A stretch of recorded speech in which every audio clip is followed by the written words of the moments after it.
Alhamdulillah Rabbil Alameen wassalatu wassalamu ala Sayyidil Anbiya wal Mursaleen. This is Mujib Khazi and you're watching Washington Roundtable on VOK TV.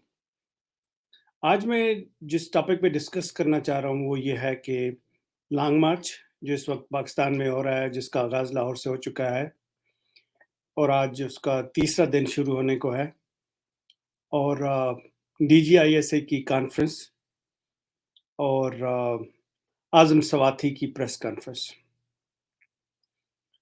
सबसे पहले तो हमें ये देखना पड़ेगा कि पाकिस्तान में जो सबसे ज़्यादा इस वक्त पावरफुल जो हुकूमत है वो है पाकिस्तान की डीप स्टेट।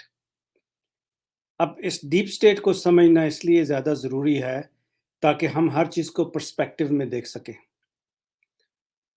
हिलरी क्लिंटन से किसी ने पूछा कि डिफाइन दिस टर्म कि what is this deep state. Without taking a single pause उसने ये जवाब दिया कि डीप स्टेट की अगर आपको डेफिनेशन चाहिए, मोर और लेस मीनिंग जो उसकी कन्वर्सेशन थी वो ये थी कि आप पाकिस्तान की एग्जांपल ले लीजिए।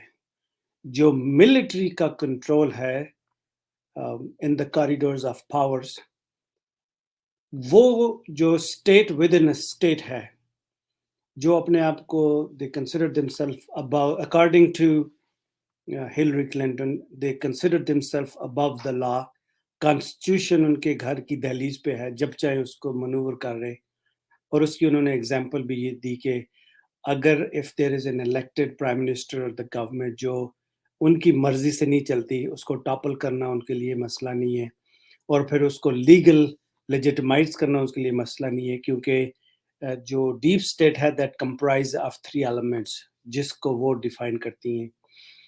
आपकी ऑब्वियसली मिलिट्री एस्टेब्लिशमेंट है, आपकी जुडिशरी है, और फिर ब्यूरोक्रेसी है जो सारे सिस्टम को मैनिपुलेट करती है और डीप स्टेट की डायरेक्शन पे चलती है।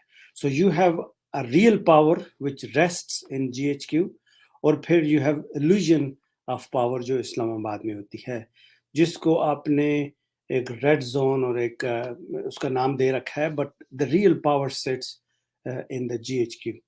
और अगर आपको याद होगा मेरे पिछले 1-2 इंटरव्यूज़ में जब मेरी डिस्कशन हुई थी Kugelman से, Kugelman is one of the most vibrant and someone who does research about the South Asia और particularly studies Pakistan Wilson Center में probably किसी भी पाकिस्तानी से ज़्यादा उनकी नज़र होती है। According to him, वो ये बता रहे थे कि US ने हमेशा अपनी जो bilateral relationship है that has always been between GHQ and Pentagon or the White House. So Islamabad को ना कभी वो पावर मिली, ना ही उस पावर ने कभी किसी ने उसको रिलाई किया। अब आप इसी को देखें तो जब मोदी से इमरान खान ने बात करना चाहिए अपनी फर्स्ट, जब when he became the prime minister, तो मोदी ने अपने एक नेशनल टेलीविजन पे ये कहा कि मुझे I don't have a problem talking to Imran Khan, लेकिन मुझे समझ नहीं आ रही कि मैं पाकिस्तान में बात किससे करूं। आर्मी चीफ से बात करूं, DGISI से बात करूं, या फिर प्राइम मिनिस्टर से बात करूं। मुझे पहले तो ये डिसाइड कर ले पाकिस्तान कि मैंने किसके साथ बात करनी। सो ये वो इतनी बड़ी एम्बैरेसिंग स्टेटमेंट है, इतनी एम्बैरेसिंग सिचुएशन है जिस पे हमारी इस्टेब्लिशमेंट को नज़रसानी करनी चाहिए। हर 2-3 साल के बाद वो आके ये एक स्टेटमेंट दे देते हैं जी कि आज के बाद हम we will not perform our duties beyond our constitutional duties, और फिर मुड़ के दोबारा वो पॉलिटिक्स में इन्वॉल्व हो जाते हैं, पावर मैनूवरिंग में, पॉलिटिकल इंजीनियरिंग में वो इन्वॉल्व हो जाते हैं, और फिर उनको हर 2-3 साल के बाद आग पे एक्सप्लेनेशन देनी पड़ती है। अभी जो रिसेंटली ISI के चीफ की जो प्रेस कॉन्फ्रेंस थी, I think it was uncalled for, it was out of the whack, it was not necessary.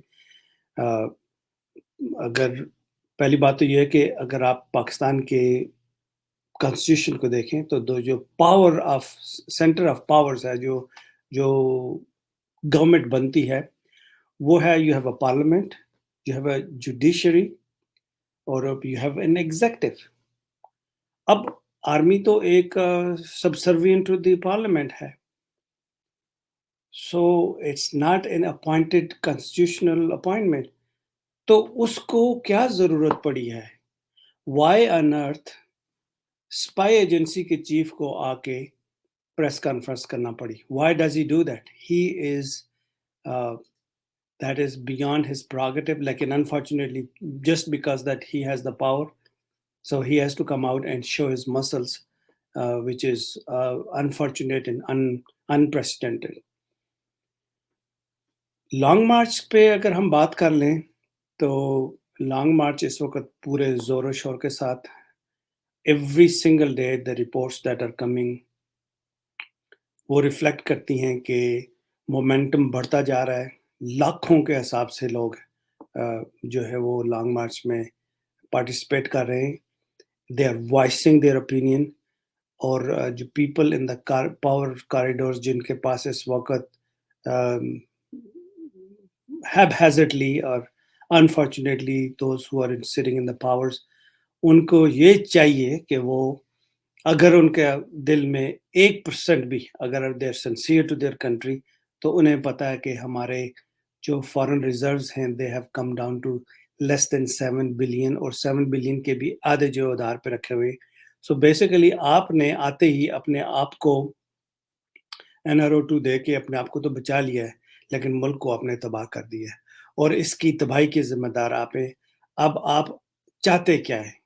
अगर आपने पावर में रहना है, दोबारा वापस पावर में आना है, तो इमरान खान को इस वक्त फेल करने का एक ही तरीका है, इमरान खान को गवर्नमेंट दें, वो गवर्नमेंट में आके रह के फेल हो, फिर आप उसको निकाल सकते हैं। इसके अलावा जो हवाएं चल रही हैं, जिस तरह आवाम का मूड बना हुआ है, जो मोमेंटम बना हुआ है, इमरान खान को आपके बस का रोग नहीं है कि आप उसको हरा सकें। अब जो आज़म सवाती साहब ने अपनी प्रेस कॉन्फ्रेंस में 2 कैरेक्टर्स जो अनफॉर्चुनेट अगेन सिचुएशन जिसका नाम लिया है, जिन्होंने एक सिटिंग सेनेटर्स को who is constitutionally higher than them, उसको उन्होंने नंगा किया है, और पूरी दुनिया की प्रेस ने उसको कवरेज दिया और उसके ऊपर बेइज्जती हुई है। अब जो लोग पाकिस्तान के अंदर रह रहे हैं, उनको तो नहीं पता कि बेइज्जती किसे कहते हैं, कि they are primarily used to it, लेकिन जो दुनिया बाहर रहती है, जो पब्लिक बाहर है, कम से कम उनका तो ख्याल रख लें। छोटी-मोटी जो इज़्ज़त थी, वो भी आपने गँवा के रख दी है। Lastly, I will extend my deepest condolences on the demise of that journalist who gave up her life at the duty when she was performing her services. I think her name was Sadaf, जो शहीद हो गई है। अल्लाह ताला उनको वरीक़ रहमत फरमाए, उनकी मग़फ़िरत फरमाए, और उनके लवाहिकीन को सब्र जमील अता फरमाए।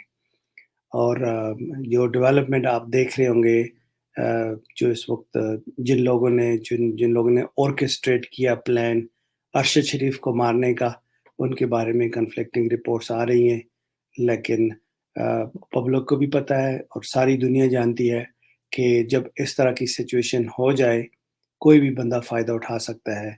आज की जो ट्रेजिक न्यूज़ है वो ये है कि ये हमारी जिन लोगों का नाम लिया गया है, इन लोगों ने मुल्क को बदनाम करने के लिए, एजेंसीज़ को बदनाम करने के लिए ऐसे ओछे हथकंडे इन लोगों ने यूज़ किए हैं जो मुल्क के लिए बदनामी का बायस हैं, जिसकी वजह से आज इमरान रियाज़ ख़ान मुल्क छोड़ के चला गया है, और सुनने में ये भी आया है कि डॉक्टर मोहित पीरज़ादा ने भी मुल्क छोड़ दिया है। आप अपने उन लोगों की वॉइसेस को जो आपसे एको नहीं करते, आपकी नैरेटिव को नहीं मानते, नहीं प्रमोट करते, just because they are on the other side of the aisle, आप उनके लिए उनकी ज़िंदगियाँ क्यों मजबूर कर रहे हैं कि they end up leaving the country. So ये है इस वक्त की डेवलपमेंट, जो आई विश कि हमारे पास अच्छी रिपोर्ट होती, हम आपके साथ शेयर करते, लेकिन this is where what's happening right now. अब कश्मीरियों को ये सोचना चाहिए कि जिन लोगों पे आपने तकिया किए रखा for the last 75 years कि these people would eventually find freedom for Kashmir, वो अपने मुल्क में इसलिए ایک اسٹیٹ بنا رکھی ہے کہ they have no interest in Kashmir. تو کشمیریوں کو کشمیر کی آزادی کے لیے خود کھڑا ہونا پڑے گا اور خود ہی اس کے لیے ایفرٹس کرنی پڑیں گی. Until next time, take good care of yourself. السلام علیکم ورحمۃ اللہ وبرکاتہ.